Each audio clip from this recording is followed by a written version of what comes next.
네, 4월 10일 멤버십 라이브 파트 1 시작하도록 하겠습니다. 늘상 그렇듯이 주요 이슈 상황들 먼저 좀 정리를 해보도록 할게요. 일단 국내에서는 지금 조금 전에 이 지닥 해킹 사건 이 관련된 소식이 전해졌어요. 저도 6시 좀 넘어서 알게 됐는데 공지된 내용들을 보니까 6시 16시 56분, 오후 4시 56분에 해킹 사건과 관련돼서 지닥 측이 긴급 공지, 입출금 서비스 일시 중단, 긴급 서버 점검 진행 사유 이런 제목의 공지 글을 올렸습니다. 간단히 말하면 우리 해킹 당했습니다. 뭐 이런 얘기예요. 그래서 지닥 하드월렛에서 이제 해킹이 발생을 해서 식별되지 않은 지갑으로 전체 보관 물량의 23%가 전송이 됐다고 합니다. 굉장히 충격적이죠. 비상대책반 소집하고 뭐 대응을 시작했다라고 이야기는 하고 있는데 이게 지금 4월 9일 오전 7시, 그러니까 어제 오전 7시에 해킹 사건이 발생을 했고 그게 오늘 오후 4시 56분에 공지가 된 겁니다. 일단 지금 해킹당한 물량들을 보면 비트코인이 60개 정도, 60.8 BTC, 지금 시세로 22억 7천억 원 정도 수준이고요. 이더리움이 350개, 정확히는 350.5 이더, 이 8억 5천만 원 정도 규모입니다. 위믹스가 1000만 개가 털렸어요. 147억 원 규모고요. 테더가 22만 개, 현재 환율로 2억 9천만 원 정도가 털렸습니다. 전체 자산의 23%, 어마어마하죠. 지금 거의 5분의 1, 4분의 1 정도가 날아가 버린 건데 되게 너무 황당해가지고 저는 이게 이럴 수가 있나? 라는 생각부터 먼저 들더라고요. 지금 특히 어제 오전 7시에 해킹 사건이 발생을 했는데 지금 30시간이 지나서 30시간도 더 넘기고 나서야 공지가 이루어졌습니다. 그래서 일각에서는 벌써부터 이 늦가기 공지가 피해를 더 키운 거 아니냐. 특히나 지금 위믹스가 1000만 개가 털렸어요. 위믹스가 가장 많은 규모로 털렸고 148억 원 규모, 전체 유통되고 있는 위믹스 물량의 이게 4.05% 수준이라고 합니다. 이게 뭐지라는 생각이 먼저 들더라고요. 이게 아예 듣보잡 거래소가 아니잖아요. 그러니까 중소형 거래소긴 하지만 어쨌든 위믹스 재상장 이슈로 인해서 굉장히 관심을 받았던 곳이고 나름의 어떤 캐릭터가 있는 거래소인데 일단 많이 해킹이 됐어요. 됐고 이게 특히나 거래소 전체 물량의 23% 이게 너무 웃기잖아요. 지금 4분의 1이 해킹이 됐다고 하니까 이게 지금 가능한가부터 진짜 현실이라고 저는 그런 생각이 먼저 들더라고요. 그래서 저도 저번에 그 닥사에서 위믹스 상패된 이후에 지닥에 보관하고 있었거든요. 근데 보니까 지금 입출금 다 멈춰가지고 출금도 안 되더라고요. 그래서 저도 또 이제 거기에 묶여 있는데 아마 적지 않은 분들이 또 지닥에 또 위믹스를 보관하고 계셨던 분들 분명히 계셨을 거고 특히나 이번에 또 가장 많은 물량이 해킹이 되면서 이래저래 조금 우려를 키우고 있습니다.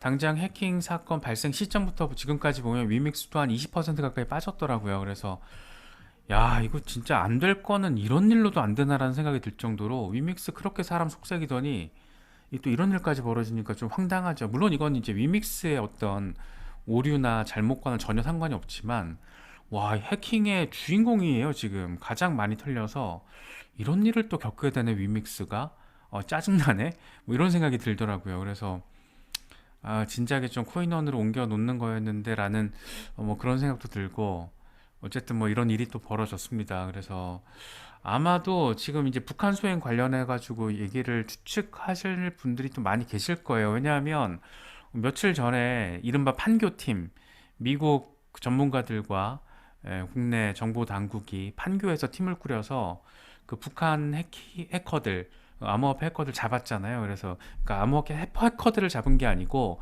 해커의 해킹 상황을 포착을 해서 자금을 다 동결시켜 버렸잖아요. 그래서 이른바 판교 팀의 활약 이런 걸로 또 지금 며칠 회자가 되고 있는데 이것도 지금 북한 소행이라면 이거 되게 재밌는 겁니다. 이 국내 거래소를 상대로 북한 해커들이 이렇게 일을 벌였다라면 이것도 또 굉장히 어떤 좀 재밌는 결과죠. 재밌는 결과인데 그러니까 지금 해킹 당한 게 재밌다라는 게 아니고 당연히 짜증나는 일인데 이게 만약에 북한 해커의 소행으로 판명이 된다라면 상당히 조금 희한한 국면으로 또 접어드는 모습들도 우리가 바라볼 수 있게 될 것 같습니다. 네, 김순우님 매번 고맙습니다. 네, 그래서 지닥 대표 이 한승환 씨 이름으로 지금 공지가 올라왔는데 지닥은 고객님들의 자산의 안전 보관 확인 및 제3자 검증을 위해서 매 분기별 외부 회계 법인 재무실사를 진행했고 지급 준비율 100% 초과 현황을 지속적으로 공시하고 있습니다. 현재 여러 기관들과 공조하면서 최선의 노력을 다하고 있습니다. 현재 수사 진행 중으로 입출금 재개 시점 확정하기 어려운 점 양해 부탁드립니다. 이외 변동사항이 있으면 지속적으로 공지를 드리겠습니다. 고객님들의 자산 안전 출금을 위해서 최선을 다하겠습니다. 뭐 이런 이 대표이사 명의의 공지 글이 지금 올라온 상태입니다. 일단 입출금 재개 시점이 확정이 되지 않았고 아마도 이제 어떤 이 사태에 해커들 잡고 나서 뭔가가 나오겠죠. 자산이 동결이 되고 그게 회수가 되고 그래서 자산 입출금이 가능할 때 그때 이제 입출금 재개가 이루어지지 않을까 뭐 그렇게 얼핏 생각은 드는데 물론 이거 봐야 됩니다. 어떻게 될지는 전혀 모르고 의외로 빨리 잡아낼 수도 있는 거고 특히 뭐 북한 해커의 소행 이런 거 잡아내는데도 그냥 후다닥 해버리잖아요.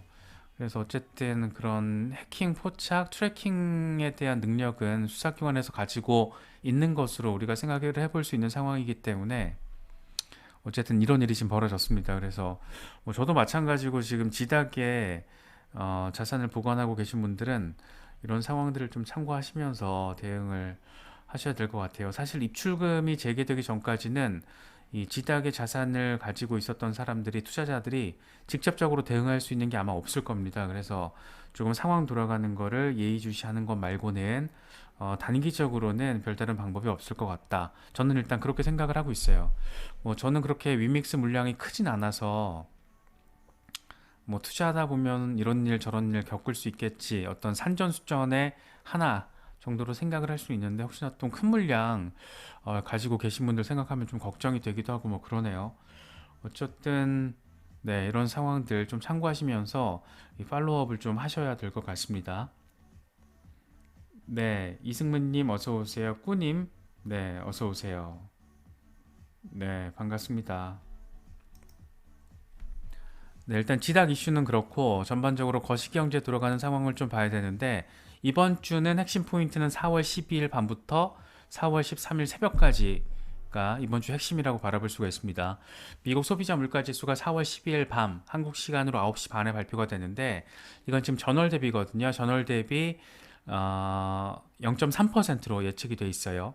이게 2월에 0.4%로 나왔기 때문에 일단 0.3%로만 나와주면 일단 시장에는 긍정적인 신호로 인플레이션 둔화 상황으로 해석이 될 거고 인플레이션 둔화는 연준으로 하여금 기준금리 인상, 추가 인상을 홀딩시키는, 스탑시키는 그런 재료로서 역할을 할 거기 때문에 긍정적으로 지금 기대가 되는 상황이에요. 그리고 나서 이제 4월 13일에는 4월 13일 새벽에 우리 시간으로 3시인가 3시 반인가 그럴 거예요. 그때 FOMC 회의록 결과가 나옵니다. 그러니까 FOMC 회의록이 공개가 되는 거죠. 뭐 결과라기보다는 FOMC에서 3월 FOMC에서 어떤 말들이 구체적으로 오갔는지에 대해서 이런저런 말들, 뉘앙스들이 담겨 있을 거기 때문에 과연 시장이 기대하는 기준금리 동결 또는 인하와 관련된 뉘앙스나 맥락이 담겨 있을지 여부가 관건이라고 할 수 있습니다. 그래서 시장이 이걸 또 어떻게 해석하느냐에 따라서 4월 12일 밤에 일단 한번 변동성이 올 수 있고 그리고 나서 4월 13일 새벽 한국 시간으로 이 4월 13일 새벽에 FOMC 회의록 공개 이후에 이제 시장이 어떻게 받아들이느냐에 따라서 또 한번 변동성이 찾아올 가능성이 높습니다. 그래서 지금 현재 상황은 일단 우리가 지난주에 고용보고서 발표 결과를 보면서 노동시장이 조금 경색 국면을 보이고는 있지만 여전히 견고하다. 20만 건 이상 여전히 견고하다가 지금 방점에 찍혀버린 거잖아요. 그래서 인플레이션 둔화되고 있고 만약에 이번 CPI를 통해서 인플레이션이 소폭 둔화되고 있는 상황이 확인되는데 노동시장이 여전히 견고하다. 이 두 가지를 맞물려서 해석을 하면 금리 인상은 0.25%포인트에서 한 번 더 이어지겠구나. 이게 지금 5월 FOMC의 전망이고 현재 66%의 비율로 5월 FOMC에서 0.25%포인트 금리 인상 단행이 이루어질 것이다. 이런 예측이 지금 CME 페드워치 금리 선물 시장에 반영이 되어 있습니다. 금리 동결 가능성은 34%예요. 지금 며칠 사이에 이게 좌우가 바뀌었죠. 비율이.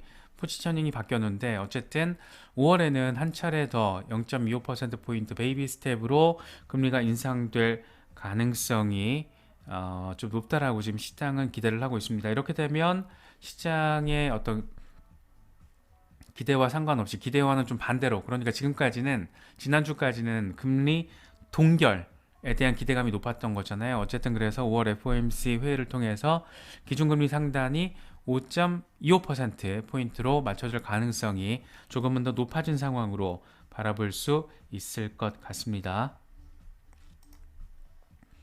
블룸버그 같은 경우에는 아예 대놓고 이제 금리 인상 사이클이 종료 시점으로 가시화되고 있다. 그래서 끝날 것 같아. 글로벌하게 이번에 금리 인상 사이클이 이제 끝날 것 같아. 그래서 연준의 지금 기준금리도 거의 피크야. 뭐 이렇게 얘기를 하고 있습니다. 그래서 기사 내용을 보면 23개 주요국 중앙은행들 가운데 최소 20개국 중앙은행들이 내년에는 금리를 인하할 것으로 예상이 된다. 미국 연준 같은 경우에는 현재 상한이 5%, 저희가 좀 전에 봤잖아요.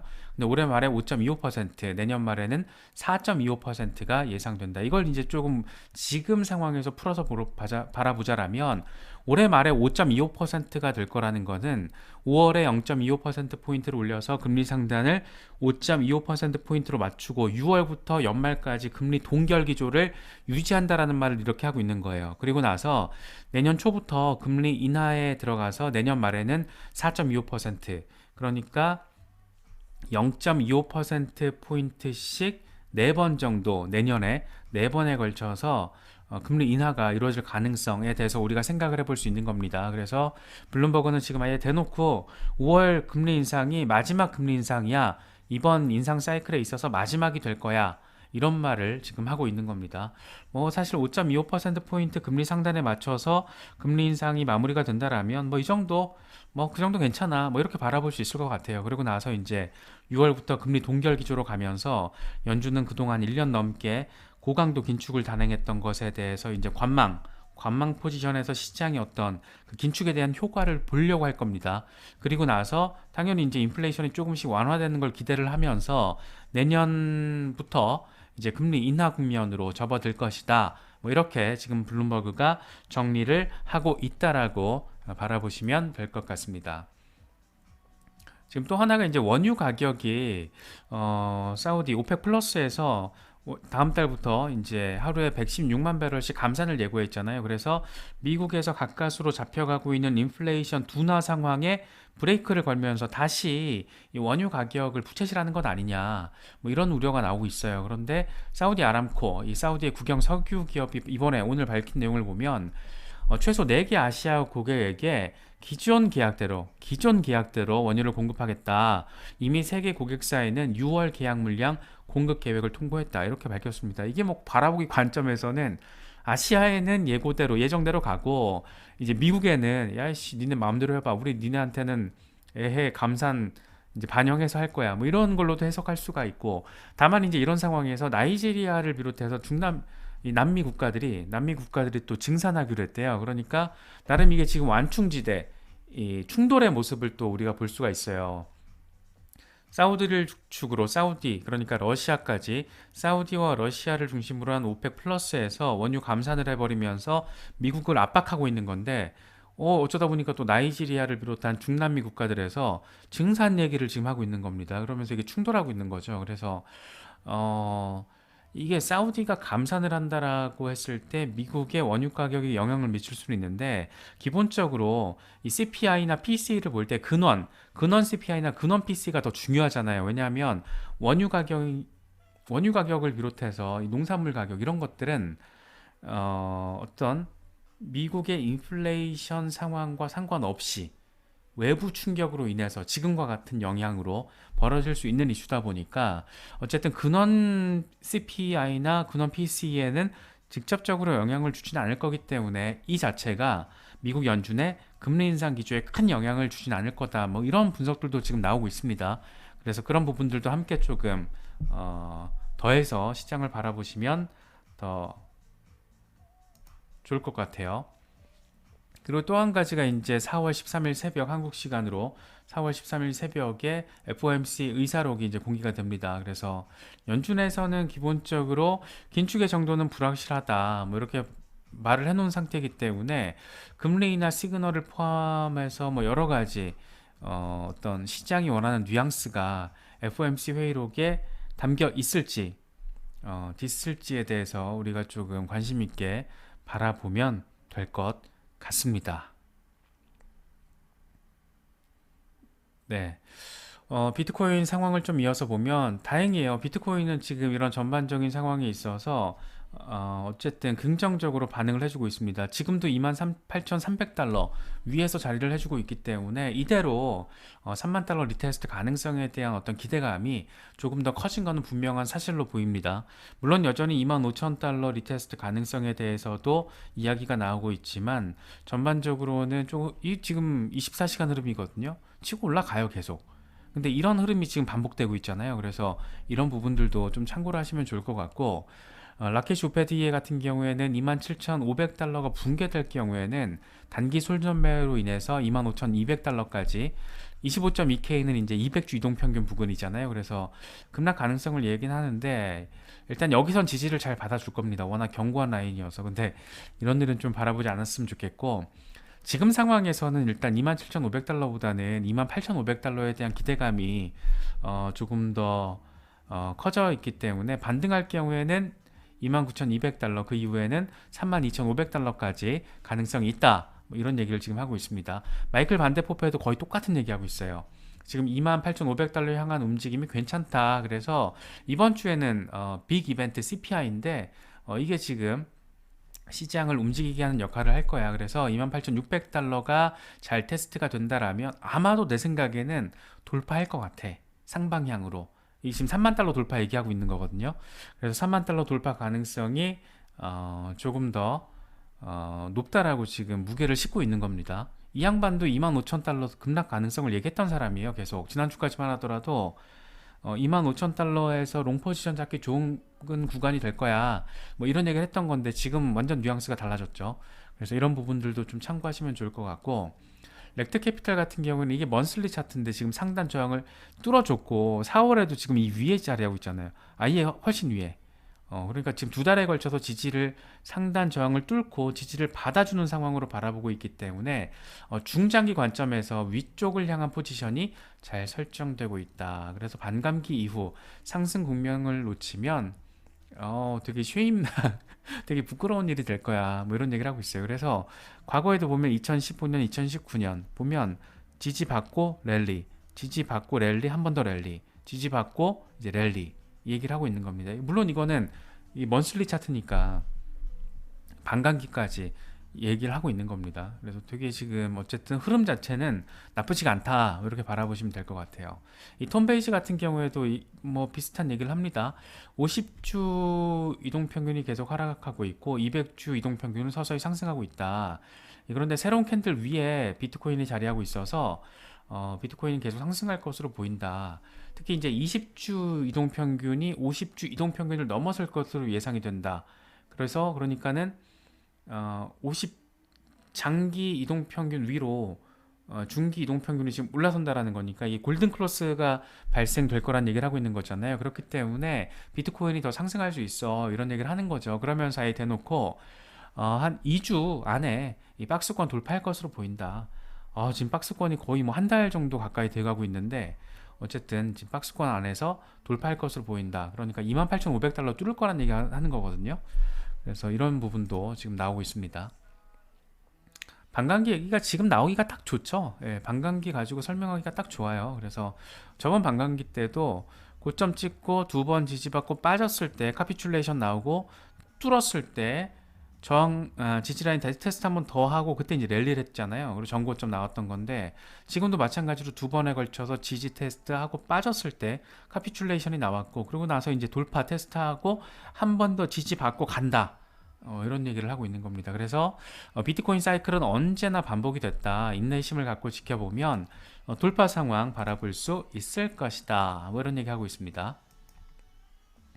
플랜 B가 요즘 말이 많아졌어요. 그러면서 S2F 모델을 근거로 2020년 반감기 이후의 폭등 상황 정확히 예측을 했다. 그런데 이번에 보니까 2025년까지 비트코인이 53만 2천 달러 도달하게 될 것이다. 뭐 이렇게 되면 좋겠죠. 이러면 좋겠는데 지금 S2F 모델의 정확성에 대해서 이 사람이 강조를 하고 있지만 우리는 기억하고 있죠.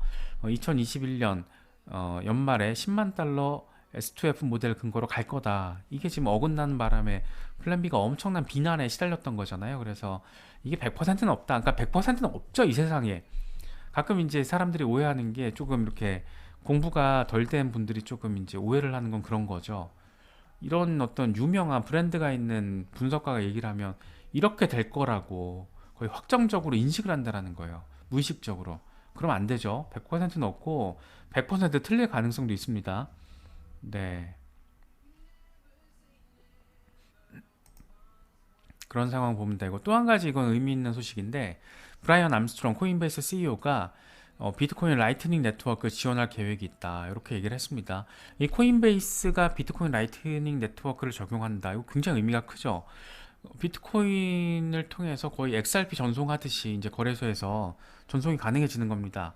마이클 셀러 당장 막 엄청 지금 기뻐요. 이 양반 몰아보기에는 비트코인 인출 적립이 라이트닝 네트워크를 통해서 지원된다라는 거는 경이적인 일이다. 뭐 이렇게 얘기를 하고 있거든요. 진짜 경이적인 일입니다. 이 라이트닝 네트워크의 개념이 조금 낯서신 분들을 위해서 잠깐 간단하게 말씀을 드리자면 이제 비트코인의 단점이 느리다라는 거잖아요. 그 수수료가 상대적으로 높다라는 거. 그런데 그 두 가지를 해결하는 데 있어서 레이어 2, 비트코인 레이어 2 프로젝트 이게 비트코인 라이트닝 네트워크 그러니까 비트코인의 단점을 개선하는 겁니다. 어떻게 개선한다? 빠르고 저렴한 송금 수수료 이게 적용된 게 엘살바도르 지갑에 비트코인 지갑에 적용된 게 이거죠. 라이트닝 네트워크. 그래서 삼손모가 직접적으로 이거를 자문을 하면서 구현을 했던 건데 샘선모는 뭐 요즘에도 바쁘더라고요. 이 나라 저 나라 좀 후진국 다니면서 비트코인 채택하게 하려고 뭐 열심히 살고 있더라고요. 그래서 어쨌든 되게 이거 의미가 큰 겁니다. 미국 최대 거래소에서 라이트닝 네트워크를 채택하겠다. 이거 되게 의미가 큰 거라서 미국에서 규제 이슈만 잘 정리가 되면 상당히 의미 있는 상황 우리가 바라볼 수 있지 않을까 생각이 됩니다. 이거는 그냥 조금 한번 혁신에 대해서 생각을 해보실 때 지금의 어떤 챗 GPT로 상징되는 이 AI 시스템에 대해서 사람들이 얼마나 관심을 가지고 있는지를 한번 고민해 보면 좋겠다라는 차원에서 가져와 봤어요. 이게 1억 명 활성 사용자를 모으는 데 걸리는 시간이 지금 챗 GPT는 2달 걸렸거든요. 이 틱톡이 9달, 인스타그램이 30개월, 2년 반, 이 핀터레스트가 41개월, 스포티파이가 55개월, 텔레그램 61개월, 우버 70개월. 지금 세계에서 가장 핫한 동영상 플랫폼은 단연 틱톡입니다. 틱톡도 1억 사용자, 활성 사용자를 모으는데 9달이 걸렸는데 지금 챗 GPT가 2달 걸린 거예요. 이게 어마어마한 지금 세상 변화가 어마어마하게 빠르게 지금 돌아가고 있다. 뭐 이렇게 조금 바라보시면 좋을 것 같아서 가져와 봤습니다.